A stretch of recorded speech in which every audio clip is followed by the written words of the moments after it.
Hi friends, అందరూ good morning. ఈరోజు అంశం ఏంటంటే అభివృద్ధి చెందిన ప్రపంచ దేశాల గురించి మన హ్యూమన్ రైట్స్ సభ్యుడైన పందిపాటి అశోక్ కుమార్ గారు వివరిస్తారు. అందరికీ జై భీమ్. ఈ రోజున మనం అభివృద్ధి చెందుతున్న ప్రపంచ దేశాలు అనే అంశం గురించి కొద్ది నిమిషాలు మనం మాట్లాడుకుందాం.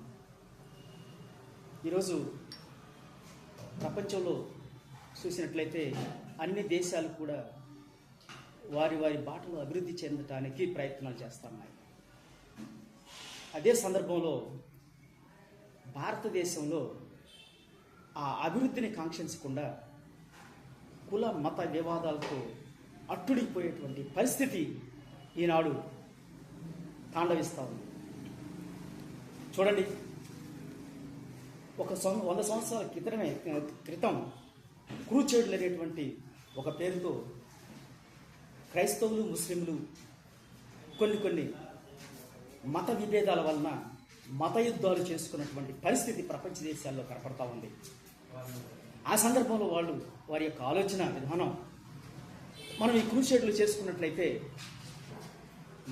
మనుషుల విధ్వంసం, రాజకీయ విధ్వంసం, సామాజిక విధ్వంసం అనే విధ్వంస స్థాయికి ఇది తీసుకెళ్తుంది, కానీ అభివృద్ధి స్థాయికి తీసుకెళ్ళవనేటువంటి ఒక గొప్ప ఆలోచనను వాళ్ళు కలిగి ఉన్నారు ఆ సందర్భంలో.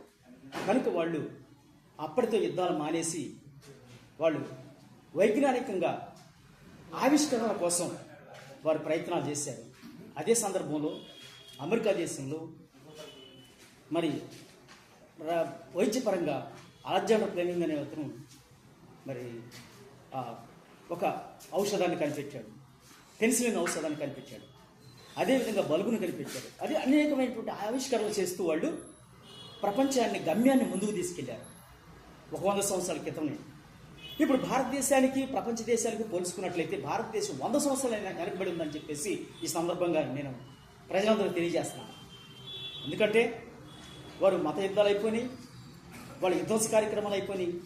ప్రపంచ ఆవిష్కరణల కోసం ప్రపంచాన్ని వారి దేశాలను ముందుకు తీసుకెళ్ళడం కోసం వాళ్ళు కంకణం కట్టుకుని ముందుకెళ్తా ఉన్నారు. ఈ క్రమంలో భారతదేశంలో అయితే ఈ 100 సంవత్సరాల వెనకబోటుతనంలో మతాలు కులాలుగా విడిపోయి ఆ కులాలని మతాలని వాళ్ళు భుజాన వేసుకుని ఈ రోజున ప్రభుత్వాలు కూడా ఆ మతాలని కులాలని ప్రజలకు అంటగట్టి కులాలతో గద్దెలెక్కుతున్నాయి.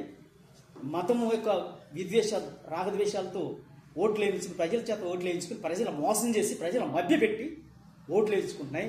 వాళ్ళు అందరూ